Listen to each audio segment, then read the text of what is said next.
What up, everybody? Welcome into Profit Picks. If you are new, we do always start the show by being transparent. And yesterday, I did not have a good day. I went 2-3 overall, and my smaller plays were the ones that hit. So it was definitely a negative day. So got to do better today. And I got my good friend, Mr. Rob Veno, here to help me out. Veno, how have you been? How's everything going for you? Everything's good, buddy. Last night I had the help of three interception returns for touchdown and still couldn't get over the total. 21 points scored by Pittsburgh on interception returns, and the game needed to get to 62 or over 62. It only got to 54, so we lost that. We did win um, last night with the NFL. The Rams game over the total got there fairly easily. So 1-1 split, but the college play was a little bit stronger. So we have to do better ourselves today. I forgot I went 2-3 in the NBA, but college football, I did have a winner with Pitt -5.5, and so that makes me 29-19 in college football, so still okay there. And then NFL, I went 1-1-1, so got juiced out there. Hello, Miss Tasha. Good to see everybody in the chat. He's talking about who CW is, Rob. Good to see Chris in the chat. Says, what up, fellas? I'll be in the chat today sharing some stuff that could be helpful. Appreciate you. Make sure y'all check out Chris' channel. He gets up early and does a show. What is it, like between 5 and 6 a.m. sometime around there. But he's up when I'm not even thinking about doing a show. So make sure y'all check him out. He does some good work. All right, we got a lot to try to touch today and not a whole lot of time. So we do have a World Series game. Think we should start there first. And that looks like 901, 902. Cole and Flaherty. This one, I mean, it hasn't really moved. It opened Dodgers -130. They're down to about -120. I mean, it varies. -121, I'll say. Um, for the total, it did open 8.5. There's still some 8.5s out there, but I'm looking. I see a few nines starting to pop up, and I saw one nine pop up and go away. So maybe some people are hitting that when it got to 9. I'll say this before I pass it to you. I saw some stat that said World Series game ones have been going over lately, and just thinking about it, there's been a lot of blowups in the World Series. Those game ones, I could think about Eovaldi, I could think about Valdez from Houston, I can think about I think Nola. It's been a few, so I can understand why they've gone over. When I think about this game, I trust Cole. Cole has been there before and blew up before. Um, I trust him, and I think he's pitching well right now. So I think he'll be good. But Flaherty, he's better on the road than at home, and he hasn't been pitching the best to me. Like, I don't have a whole lot of faith in him. So I guess I lean Yankees. I'm a Dodger fan. I don't want them to win, but lean Yankees. How do you view this one, Rob? Yeah, this one's going to be a tough one for LA. I think there's an added motivational edge tonight. The untimely death of Fernando Valenzuela brings that crowd into a frenzy today, as if it wouldn't have been already, but I think there's a little extra here with what should be a tribute to him this evening. Jack Flaherty's an interesting case study, Skee. Last game blew up totally. Velocity was down. They're a little bit concerned, the Dodgers are, about him only hitting 91.4 on the gun. But prior to that, he threw 7 shutout innings against the Padres. And I'd be willing, if you asked me which lineup would you take on paper, Rob, you want the Padres roster or you want the Yankees roster as far as starting lineup is concerned? The Padres lineup is tougher than the Yankees, in my opinion. So Flaherty's kind of strange here. We know Dave Roberts isn't going to ask him to do much. Going to ask him probably to get through 4 and call it a day. So that's kind of one time and a little bit through the order. We'll see. It could be less if he's not looking good. But the one thing to that point is Dave Roberts is not slow on the hook in these playoff games. And if they don't see it right away, you're coming out and they've got a 9-man bullpen that comes in one at a time and makes it difficult. So I don't know that the starting pitching edge, unless he gets hit hard right away, Skee, I don't know that it's as huge as maybe some make it out to be, even though Cole is the far better pitcher in current form.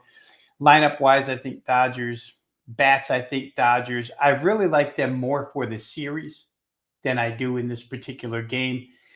I'm not sure that, the rotation of Cole, Carlos Rodon, and Clark Schmidt is even better than what the Dodgers faced against the Padres. To tell you the truth, Rodon has trouble with high pitch counts. He could get worked out early. Schmidt, same thing. And again, when I go to bullpens, the Dodgers, they even added, I think Gratterall got put onto the roster for the World Series. And also Alex Vesia is back from the left side. So Evan Phillips was the subtraction there. I just overall, when I look at all three units to the team, I think the Dodgers are better. I think overall they'll win this series. It could take all 7 games, should be a good series. But Dodgers series price at between 125 and 130. I would get in there. Game 1 might be a better in-game bet for me. But again, if Jack Flaherty doesn't get touched early, this could get a lot closer than we think. So it sounds like you're nervous about the Dodgers first 5 because we got a question here. Daryl is asking, or Darrell, sorry. He says, Rob Veno, what do you think of Yankees first 5? Sounds like you would think that way more than the Dodgers first 5, right? You'd probably have to, right? Because if you're just weighing your options, the option of Flaherty blowing up early or Cole blowing up early, percentages would tell you it's more likely that Flaherty will. So yeah, first 5, if I were to lean, I would lean Yankees first 5 and see what happens from there. Maybe, first 5. I was going to say maybe even first 3, Skee, but first 5, I would say probably Yankees. And that's the way I'm looking in this game too. I didn't bet it yet. There's so many games today. I'm taking my time to get through them all. 10 NBA, 3 college football, World Series game. Like I gotta take my time, make good bets. So I didn't do it just yet, but that's the way I'm looking. And Vino, he thinks the Dodgers gonna win this thing, and I hope they do. He win the series, and I hope they do. So good stuff on baseball. Let's talk a little bit of college football. I know I'm gonna touch some after with 5-star, but let's get this one. I don't think we're gonna touch this one later. And Rob, he knows a little bit about every single team. I feel like you can just throw anything at Rob and he can talk about it. So that's how awesome Rob is. But Louisville and Boston College, it opened -6.5 for Louisville. And we now see 7.5. So it's crossed the key number. Total open 53, mostly 53.5. So not much movement there. Are you in agreement with that favorite crossing those key numbers? Do you think this is a blowout? I'm actually not in favor of it, Skee. However, I'm not so opposed to it that I ran to the window already, right? But the home dog has some appeal to me at this price. But let's look at their negatives real quick. Boston College has fallen off a cliff as far as defense is concerned the last couple of weeks. The college football season.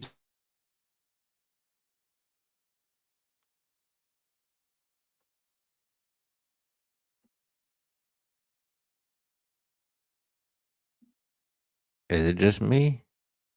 I was thinking maybe. Or am I frozen again? Yeah, at first I thought I might have been frozen, but yeah, I guess it might have been you, Rob. I hear you, but yeah. Boofer. Are we both back? I hear you, but it looks a little bit blurry. Okay. I'm gonna try to bring you out and bring you back in.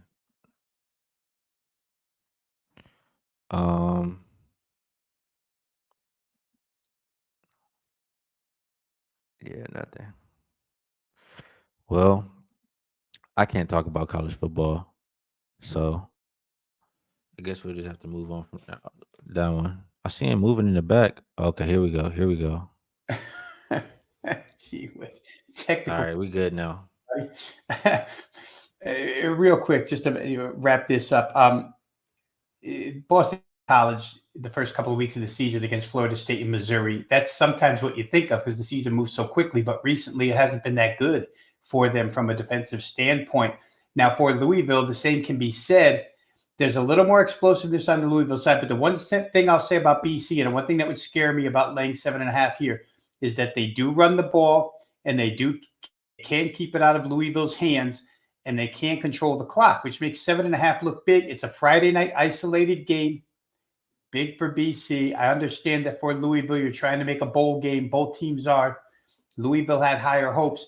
I just don't know that Louisville's defense can be trusted at 7.5 Skee. So again, not a game I ran to the window with, but a game I'm kind of contrarian to the point spread move on. I think BC might put up a bigger fight than this line indicates. All right. You heard it from Veno on college. I'm ready to move on. I'm ready to talk some stuff that I know a little bit better than that college football game. So let's move over to the association. And before I go down the list, I want to ask you, are there any games that you would want to throw out today? Yeah, first before we start this, Skee, there's actually there's 5 or 6 front end of back to backs today. A lot of front Yes. end of back to backs. So tomorrow should be a big day for everybody's NBA betting card, because I think you take what you see tonight and maybe we can apply it tomorrow, even though there's not a lot of early season results. I would throw out Skee.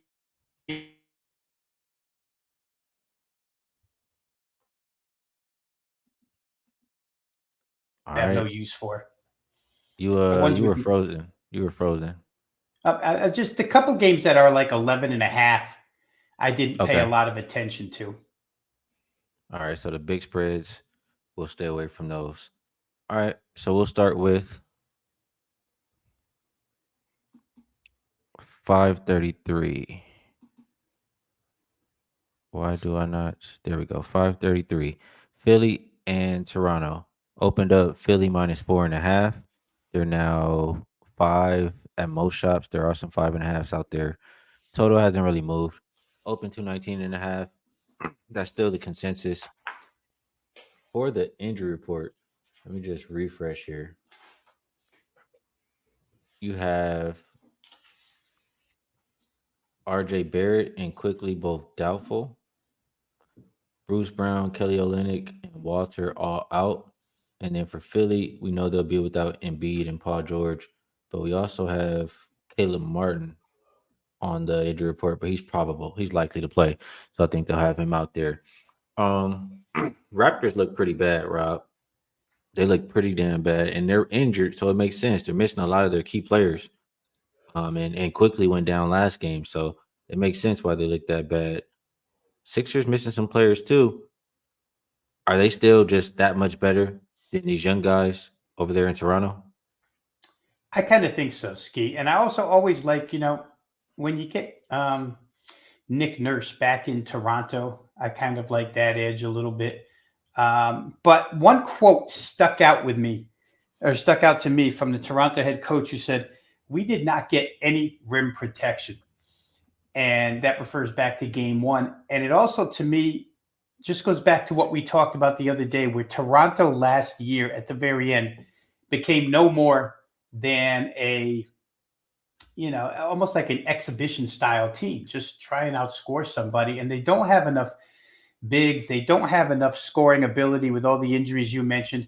I just have a lot of trust in Maxey and the crew he's going to bring with him on the road here, and Nick Nurse on the road, to go ahead and get a win by more than this amount. It's bumped up from 4.5 to 5.5, but I still think the way Toronto gives up points, that's not a fairly large number. So I would look Philadelphia in that game. And I would agree.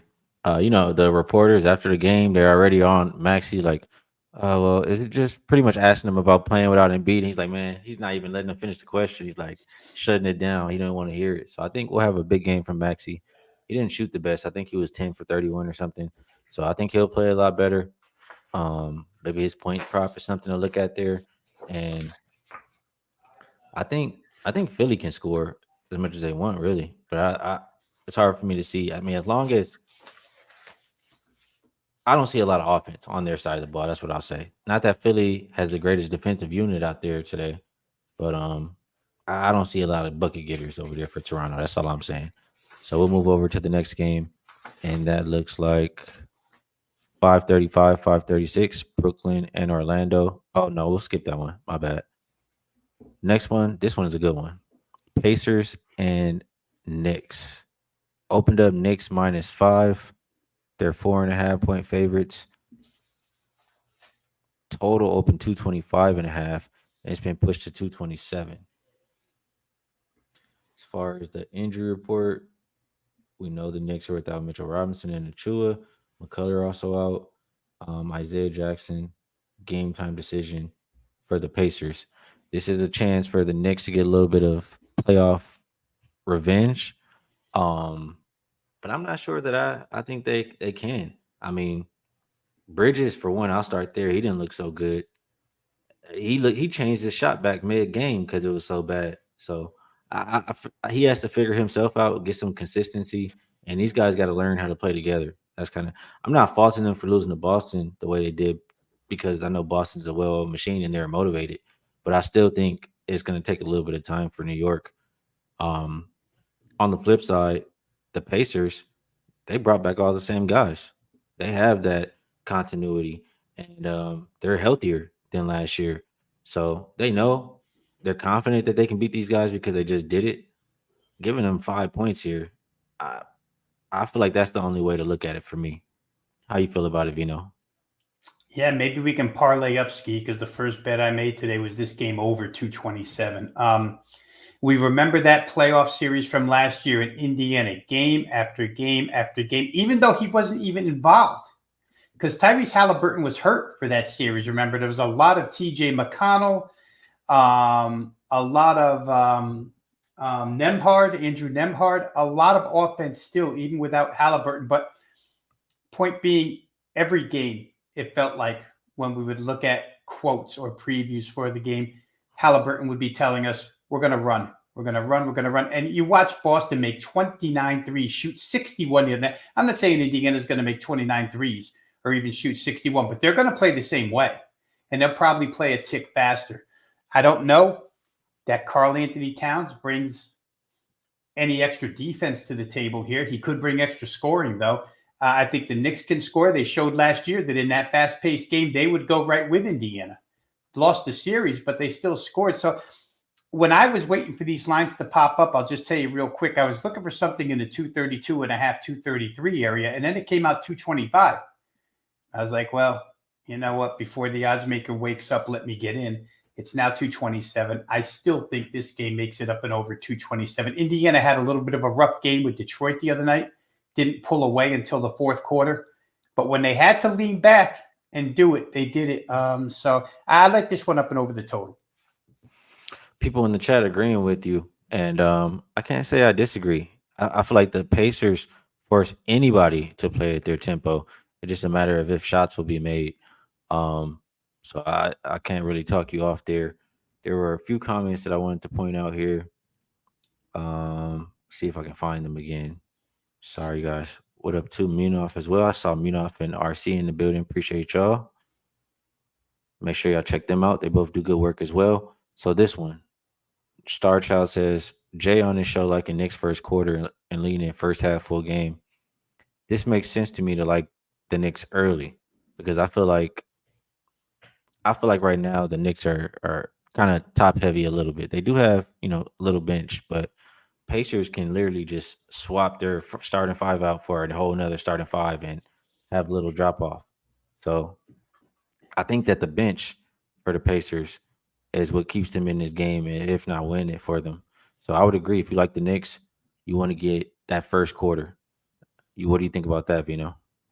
Yeah, especially they come off the loss on the road and now they're home on a Friday night. You would think the building would be energized and first quarter would be a spot for them. And I also agree with you that as you get deeper into the rotation, Indiana, we just said it, right? They played without Halliburton last year and turned the ball over to McConnell and Nemhard and still were scoring 120 plus against the Knicks. So I could see that. I could see first quarter.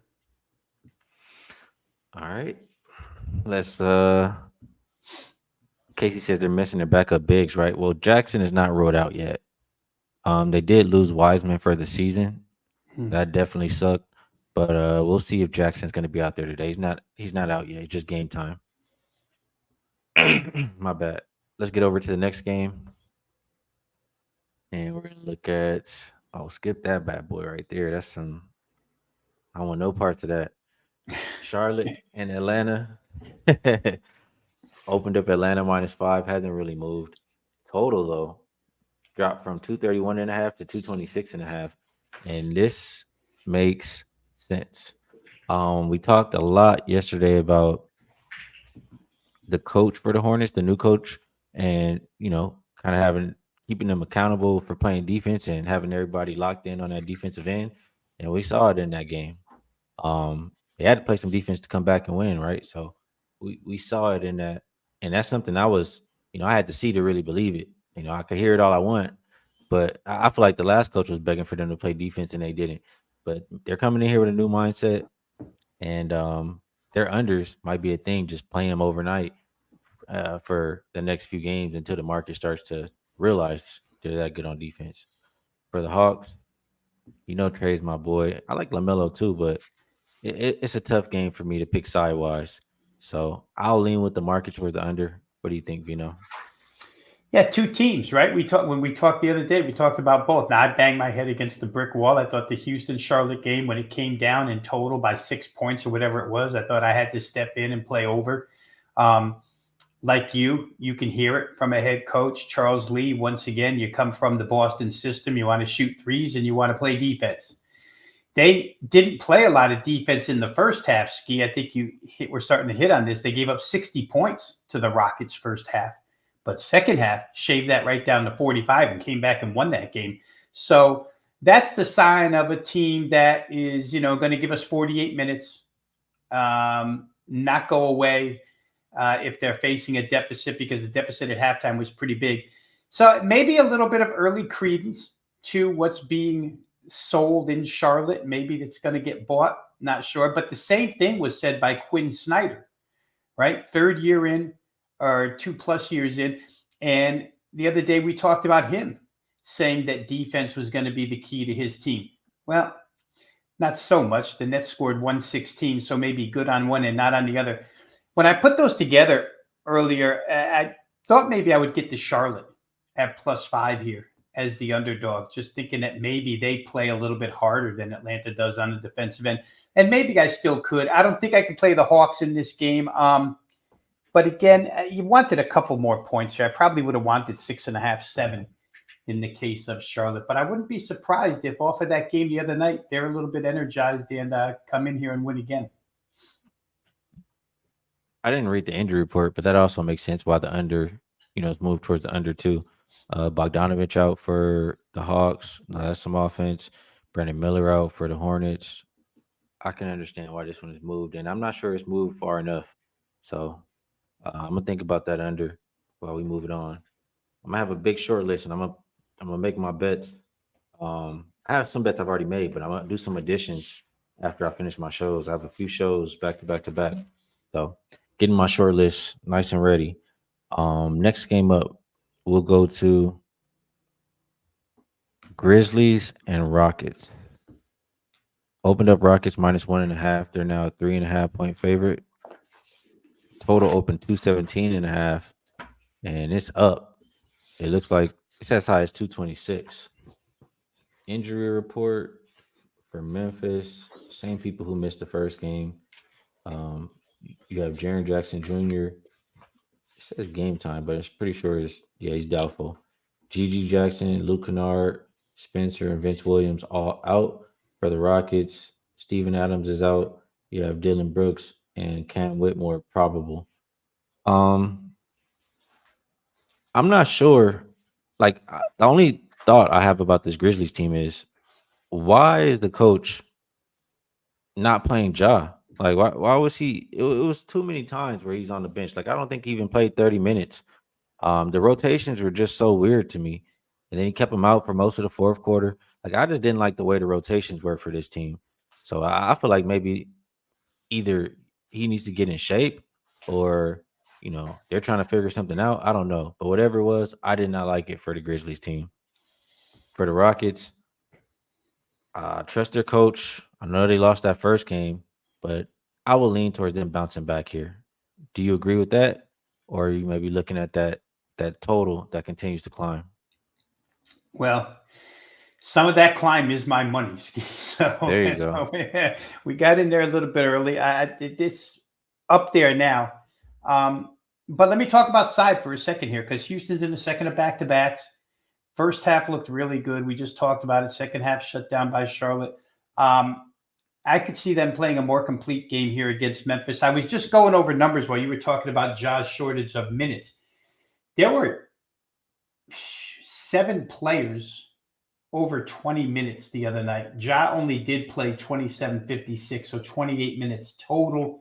But you're right, there was a lot of minutes given to the reserves. Boy, nobody played less than 14 off the bench. And so there was a real strong distribution between 10 guys. So I don't know what Taylor Jenkins is doing, if he's fooling around a little bit. Zach Edey was low for the starters, only 14:44. So maybe he realized that Edey can't get into these type of fast-paced games. Remember, they were in Utah the other night with altitude, and maybe that's another thing. Maybe he's trying to protect them, up in altitude. Who knows? But I do think both sides will get up and down the floor here. We talked about Houston's philosophy the other day. Don't have to go over it again. Memphis kind of the same way when Ja's running point. So I like the total when it was low. I'm starting to, at this point in time, like the side just as much with Houston. I think this will be a very competitive game. And I do think Houston can win this game against Memphis with no G.G. Jackson and with no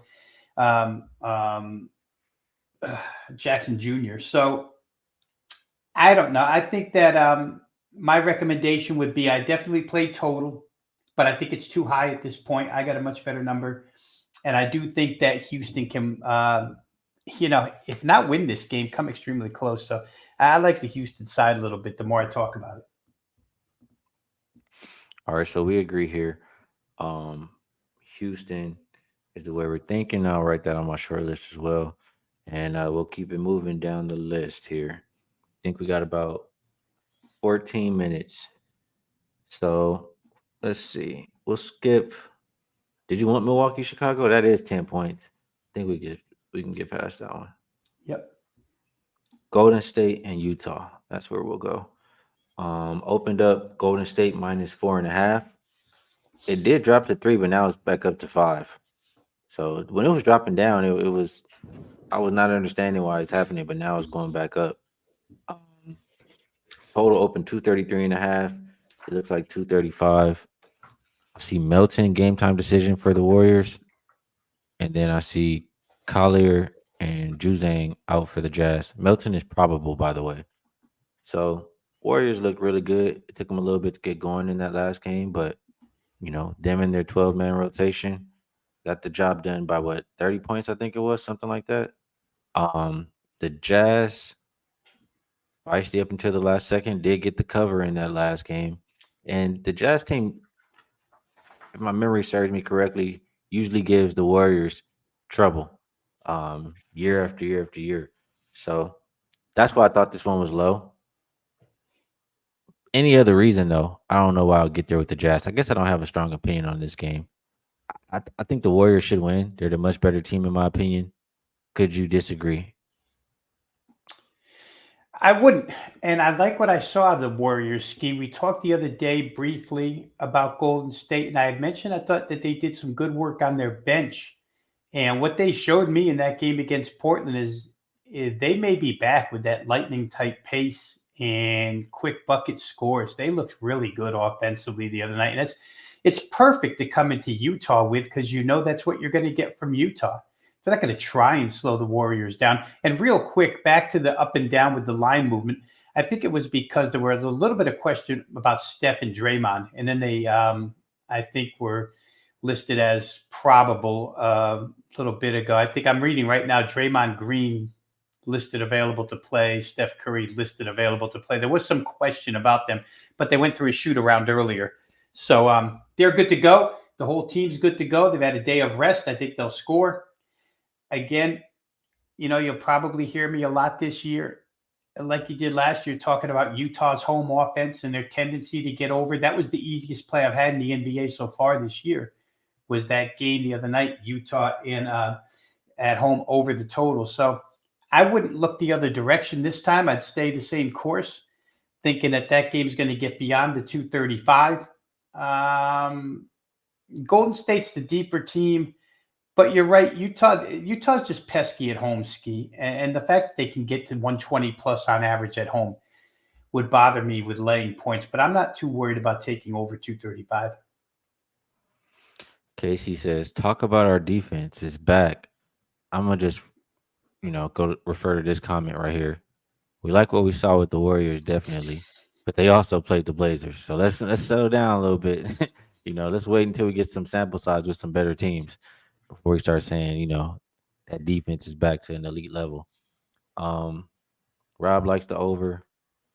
I think if I had to pick, I'll pick the Warriors, but not sure it's a game that I'll get involved in here. Um, Next game up, we will go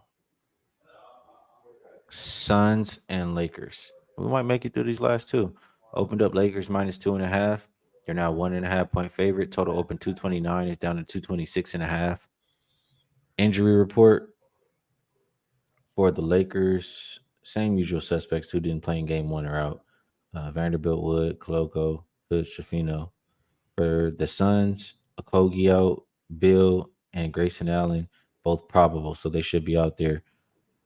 I'll say this: the Suns were disappointing in that last game. They should have beat that Clippers team by more than they did. They shouldn't have struggled like that, come down to the wire. Um, so that gives me some hesitation with them going forward. The Lakers, they look pretty good. I like the way the offense looked under JJ Redick. Thank God we don't have Darvin Ham anymore. But it was just one game. So I lean towards the Lakers being at home. They look motivated. They look like they have, good scheme, good concepts going on. Can you talk me off of taking, it's I don't want to get fired up if they lose, Can you talk me off of taking the Lakers here today? Well, maybe you'll be able to turn on the Dodgers. Who knows? No, because I went against the Lakers the other night, Skee, and I saw a couple of things. And Minnesota bounced back last night and beat Sacramento on the road. And Sacramento's a really good team as well with DeRozan in that lineup now.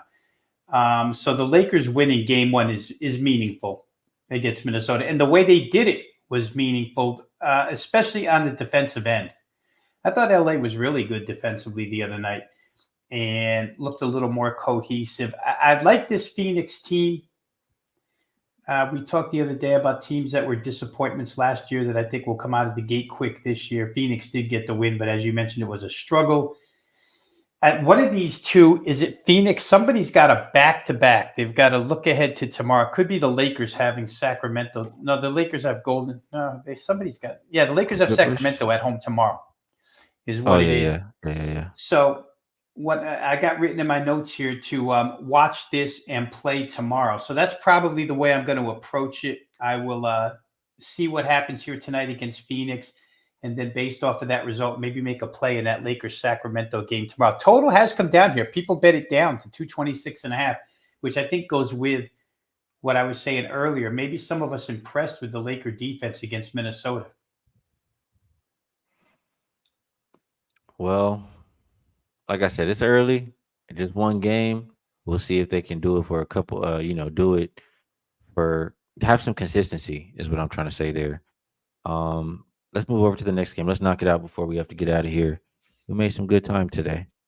551, 552, New Orleans and Portland. Opened up New Orleans -5. They're about 6 point favorites now. Total looks like 219. Sharp out, Matisse Thybulle out, Robert Williams out for the Blazers.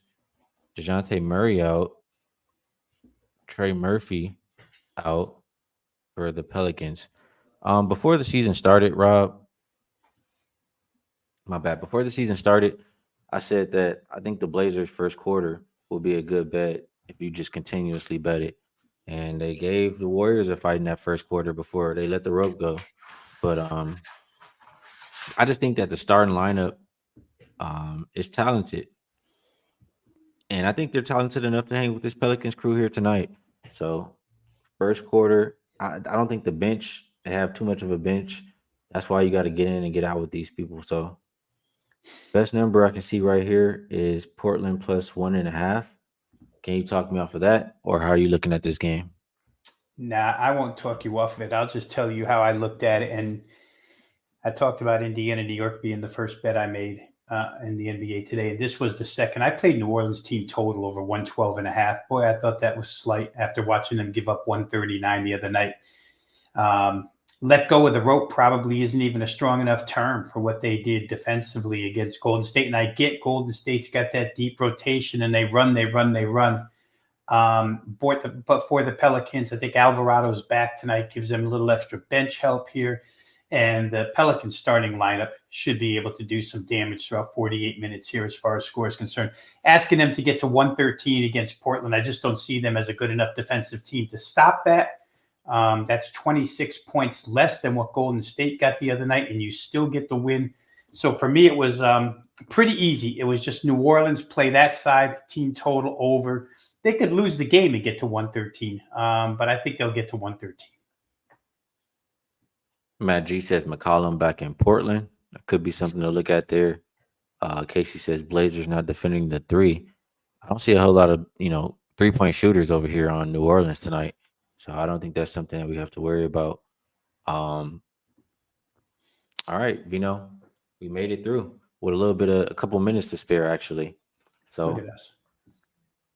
I want to switch it over to the best bet segment, and we both of our pages are at wagertalk.com. The link to both of our pages is in the description to this video. But if there's anything specific you want to promote, and then if you have a best bet or anything you would like to share for the show. Yeah, a couple of things real quick, guys. We run short on time here on Fridays. If those of you watching have any interest in college or NFL, I got a couple of single game videos up and available over at Wagertalk TV on YouTube. One I did on the Arizona-Miami NFL game. One I did on the Washington State-San Diego State college game. If you have any betting interest in either one of those, you can find them over on Wagertalk TV. Best bet, Skee. I'll just go back to where I started. I think Indiana, New York gets over 227. I think the playoff series last year showed us that even though Tom Thibodeau's the head coach, this New York roster will still run with Indiana. As you mentioned, Indiana makes any opponent go at their pace. Indiana scored high last year without Halliburton even being part of the team for the majority of that series. So for me, 227 look low. Indiana, New York, best bet over 227. All right, good stuff from Mr. Vino. And for myself, I'll go with the best bet that we didn't really talk about that game too much, but I'm gonna go back to can't say go back to the well because he let us down. I'm gonna go back to Giddey one more time on his points, rebounds, and assists over 25.5. And Jay made a good point yesterday about something we maybe overlooked. Lonzo, he's gonna take some of that point guard minutes and stuff away when he's out there on the court. And tonight, no Lonzo on the court, not playing tonight. So I think Giddey should have a big role. Like I said, last time we played him, he was asking to have a bigger role, et cetera, et cetera. It's just time to perform. So every year when he was getting 30 plus minutes, or the times when he was getting 30 plus minutes, he was averaging in the 30s or a little bit over the 30s in PRA. So Giddey over 25.5 points, rebounds, and assists will be my best bet for the show. Vino, I always appreciate you taking the time to come cap these games with me. It's at a point where I need some help because there's so many. I'm getting overwhelmed with all these games. So I appreciate you. And the chat, appreciate you guys as well. A lot of good people, a lot of good cappers. So make sure you guys come on over. I'm going to switch it to the next show with 5-star. We'll talk the other 2 college football games for today and a little bit of NFL and see if we can get paid. So catch you guys on the next side.